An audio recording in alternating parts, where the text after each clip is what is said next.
Olá! No programa de hoje falaremos sobre a importância do reconhecimento e da valorização da população negra e indígena, que deve ser contemplada no processo educacional nas escolas do Paraná, através do estudo da história e da cultura dessas etnias. Para falarmos sobre esse assunto, nós recebemos a professora Nará Souza de Oliveira, que é graduada em Letras e pós-graduada em Ensino de Língua Portuguesa pela Pontifícia Universidade Católica do Paraná. Fez parte do grupo de trabalho Clóvis Moura, que tratou da localização e mapeamento das comunidades quilombolas e apontou políticas públicas voltadas para essa população. Foi diretora do Colégio Estadual Quilombola Diogo Ramos, no município de Adrianópolis, Paraná, entre os anos de 2013 e 2015. Também é escritora com 2 livros publicados, Curumim e Panela de Barro e Colher de Pau. Com militância no movimento negro, aborda o tema reconhecimento e valorização étnico-racial. Olá, professora Nará, tudo bem? Tudo bem, olá, Keila. Seja muito bem-vinda ao Educação em Debate. Mas antes de darmos início à nossa conversa, vamos assistir uma matéria sobre o tema de hoje.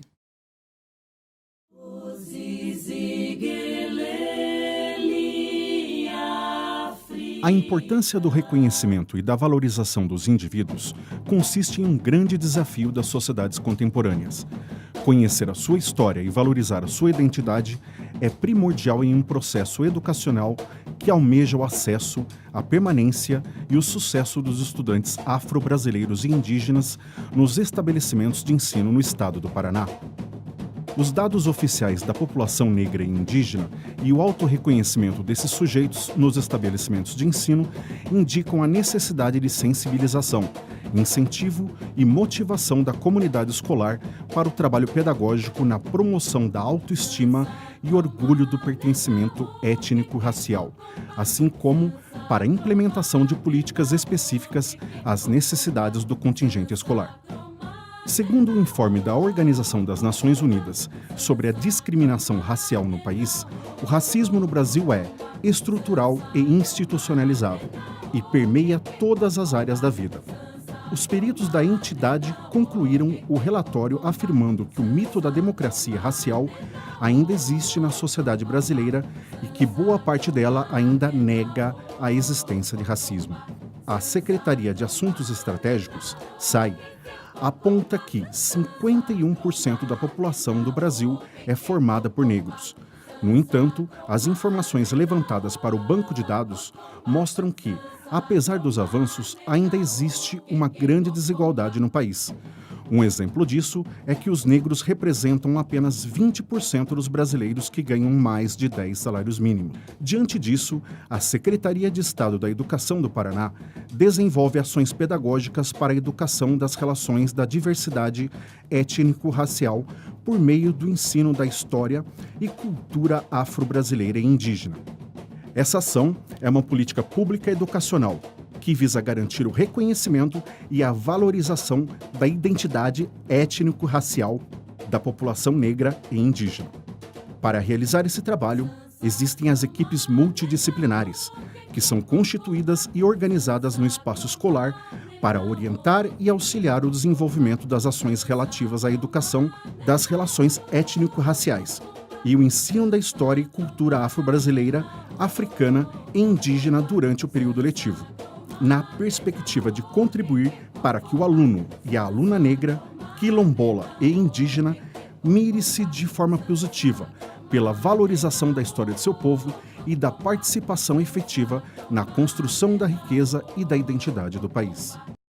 Como vimos na matéria, é importante sensibilizar, incentivar e motivar a comunidade escolar para promover a autoestima e orgulho do pertencimento étnico-racial da população afro-brasileira e indígena. Professora Nará, em sua vivência como mulher negra, escritora, educadora, quais experiências você destacaria sobre essa questão?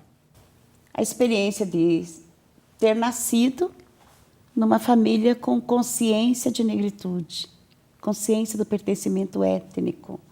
Então, eu destaco minha mãe,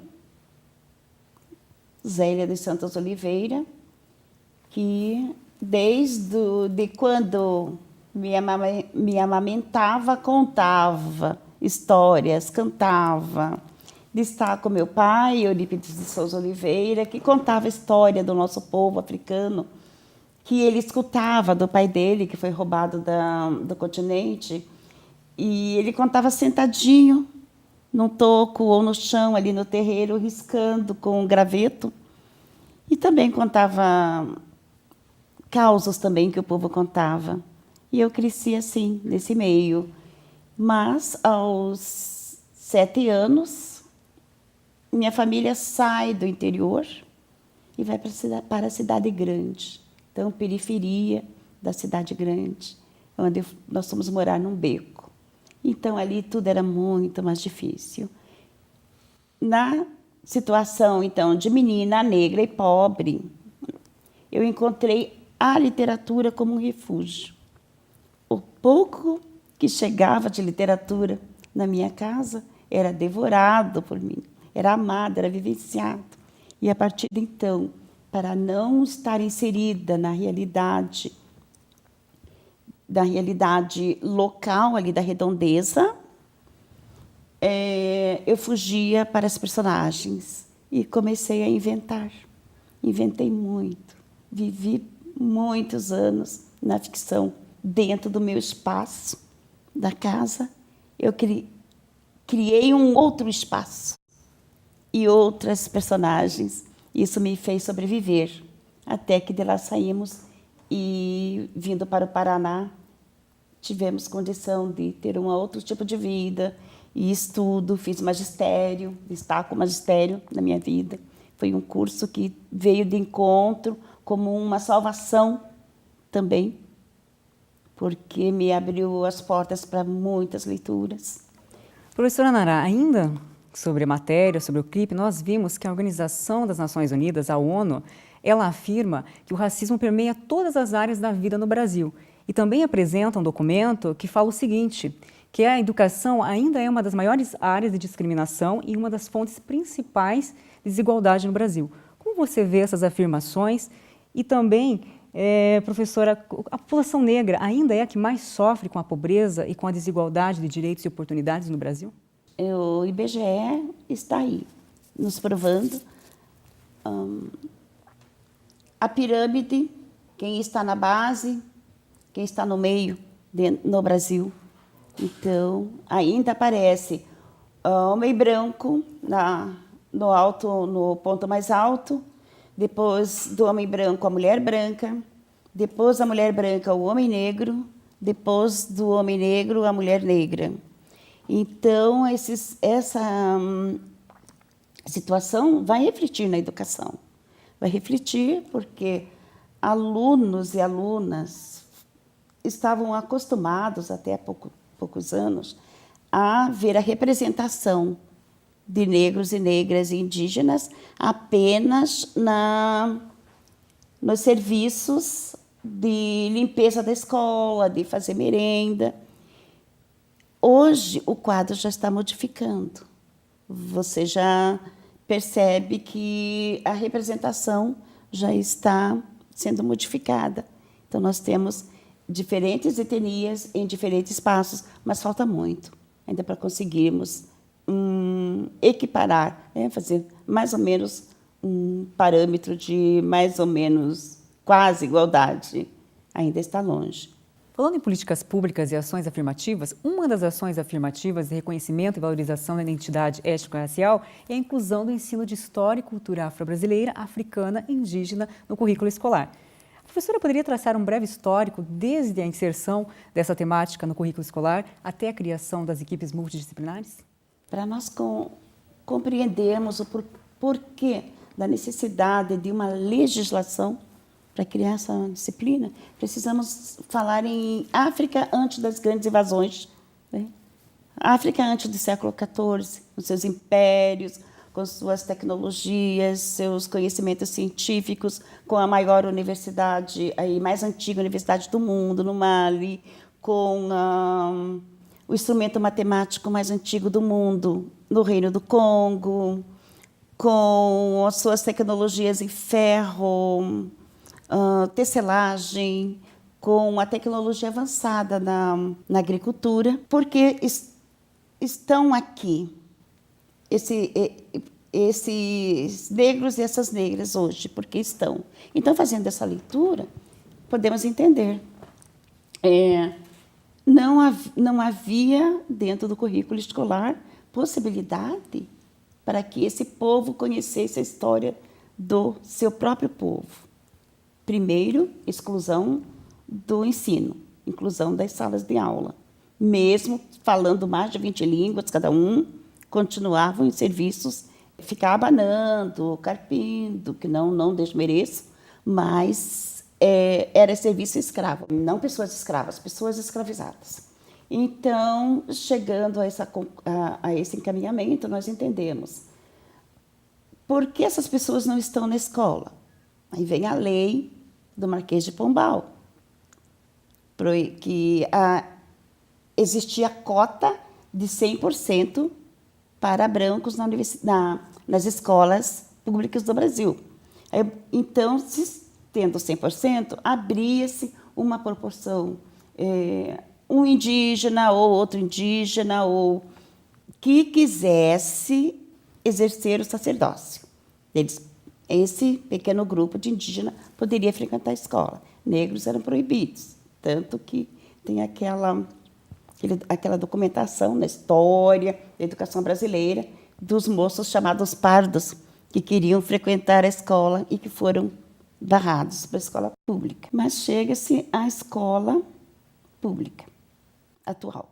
A escola pública atual, então, ela vem aberta, oficialmente. Oficialmente, ela vem aberta para todos e todas. Porém, o grupo que não se sentir bem não permanece. Então, uma maneira de excluir, mesmo sendo pública. Agora, essa escola, então, está pedindo, fale a verdade. A população está pedindo, fale a verdade. Não só a população negra, porque negros, brancos, indígenas, amarelos, precisam conhecer a história do mundo.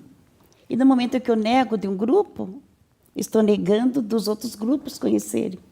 Então, a sociedade começa a entender que precisa se falar a verdade. Então, o movimento negro organizado começa a articular.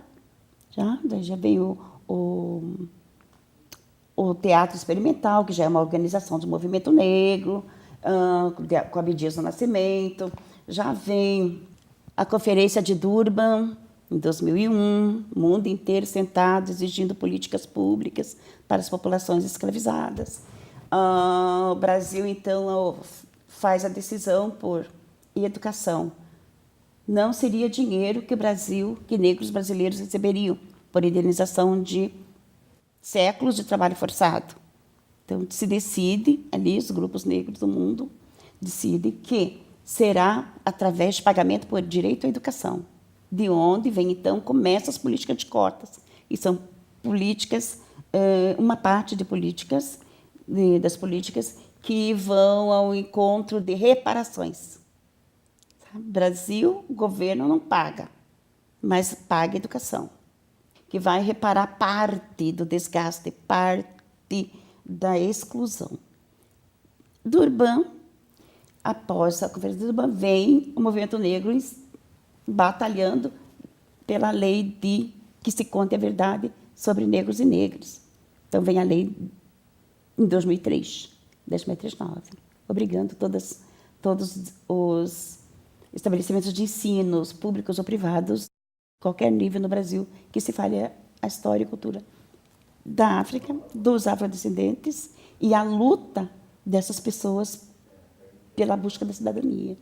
Então, foi assim. Aí chega a lei, após a lei vem os pareceres, do Conselho Estadual da Educação. Antes do Conselho Estadual da Educação veio o Conselho Nacional Pleno, e chegamos à legislação que trata de formar um grupo para orientar dentro das escolas, para efetivação da história e cultura afro-brasileira e indígena ser tratado com respeito dentro das escolas. Então, chegou a formação das equipes, que eu aprovo.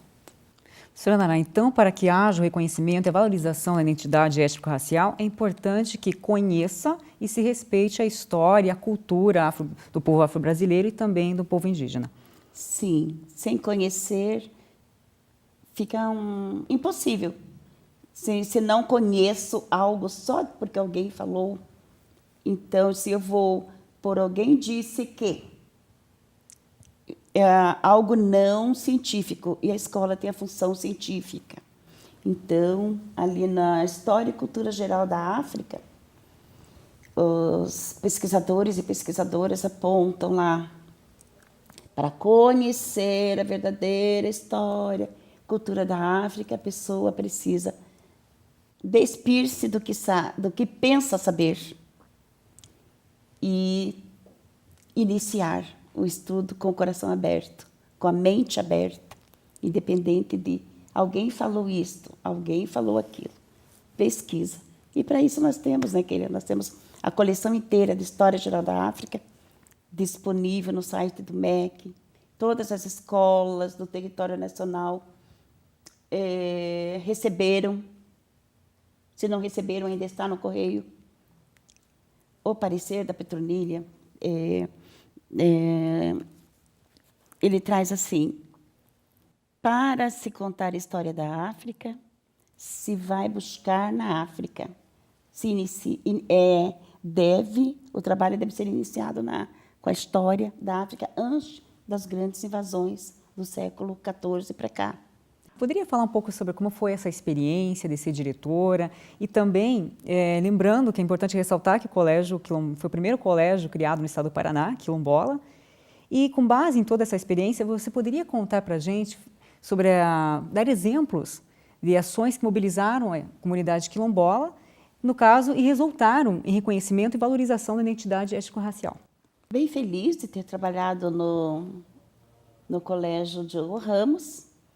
Fui convidada pela comunidade e a comunidade hoje me diz que fiz diferença ali.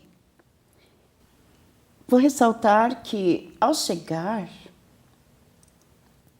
com o meu cabelo natural, foi assim uma surpresa para muitas pessoas da comunidade, para os mais novos e mais novas. Chegavam para pegar no cabelo, porque era igual de alguns pequenos, menores. Daí eles viam o cabelo igual. Então, eu me emocionei bastante com isso, de trabalhar com a comunidade. A comunidade trabalha em círculos. Então, a comunidade ia para a escola. Sentávamos numa roda e eu contava a história da África,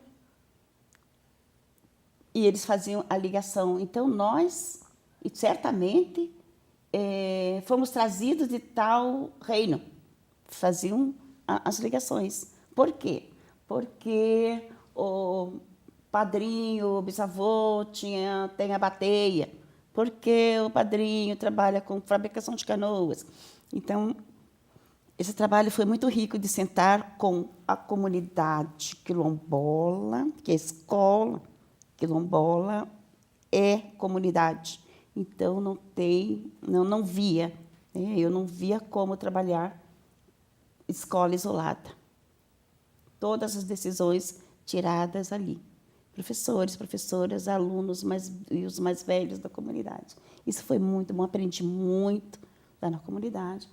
E a experiência, então, que eu vou destacar aqui são duas. 2013 foi, depois de estudar os reinos e os impérios africanos, e porque chegavam aqui pelo Oceano Atlântico, surgiu aquela necessidade do grupo de conhecer o mar. Então, foi pelo mar que vieram nossos ancestrais, foi pelo mar. Quantos dias e aquele estudo todo, até que conseguimos parcerias e, no final de 2013, chegamos ao mar. Fomos à Praia del Este. E aquela alegria, então, foi um momento muito forte, sabe? Das pessoas abrindo, adultos e adolescentes, né? Porque a comunidade, quando sai com aluno, sai mais velho, mais novo, avô, tio, padrinho. E aquelas pessoas abrindo os braços e correndo. A África é do outro lado. Então, isso não tem que pague de recompensa. No ano seguinte, nós continuamos trabalhando os impérios. E 2015, Nosso tema foi de trabalho, estou ressaltando aqui o trabalho da da multidisciplinar, foi tradição, trabalho, tecnologias, ligando a África e o Quilombo João Surá, que é onde fica o Colégio Estadual Diogo Ramos. Então, professores e professoras e funcionários, toda a equipe multi participou de um trabalho muito rico, que resultou em descobrir as tecnologias e os trabalhos e a subsistência e para a promoção social e para a economia. Então, fomos para oficinas de cana-de-açúcar, que os próprios quilombolas que davam as oficinas para toda a escola, da cana-de-açúcar, e professores faziam a parte científica. Cana-de-açúcar veio para o Brasil porque em que foi o ciclo e de onde, de qual império foram buscar tecnologia para trabalhar cana-de-açúcar aqui em solo mais seco, qual era o reino ou civilização antiga ou império que trabalhava nesse tipo de solo. Depois abre-se essa oficina para todo Adrianópolis. Convidamos todos os colégios estaduais de Adrianópolis para a exposição dos trabalhos da oficina e as explicações. Os colégios estaduais, então, vão participar. E a oficina de agricultura, vai todo mundo para o terreno da escola, fazer plantação da mandioca, colher mandioca, ir para a casa de farinha, Dona Clarinda. É muito interessante. Como que eles reagiram, professora, os estudantes? Como que eles reagiram a esse trabalho? O estudante fica encantado. Professores de fora dizem assim, nunca tinha essa experiência de aluno aceitar fazer uma proposta dessa, e a turma toda fala, vamos. Eles contaram que sentem dificuldade em outros colégios de propor alguma coisa, e a turma inteira fala, vamos. Então, a professora de música e de dança prepara instrumentos musicais africanos, com ritmos, mas o pedagogo vai para a mata com os alunos para escolher o pau certo, na época certa, para colher, para montar o berimbau. Tem que ter um compromisso, sentar com a comunidade escolar, porque os mais velhos disseram que seria importante voltar à roda de viola, e voltou. Então, eu destaco que não é só em comunidade quilombola ou comunidade indígena que as equipes podem dar certo. Precisa ter conhecimento, tem que ter conhecimento do que está falando, por que está falando, qual é a fundamentação, e trabalhar em grupo. Então, eu destaco os trabalhos de parceria com a comunidade, Secretaria de Estado de Educação, né? Núcleo, mas sem a comunidade não teria. Ok, professora Naná, vamos para um rápido intervalo e voltamos já já. Fique com a gente.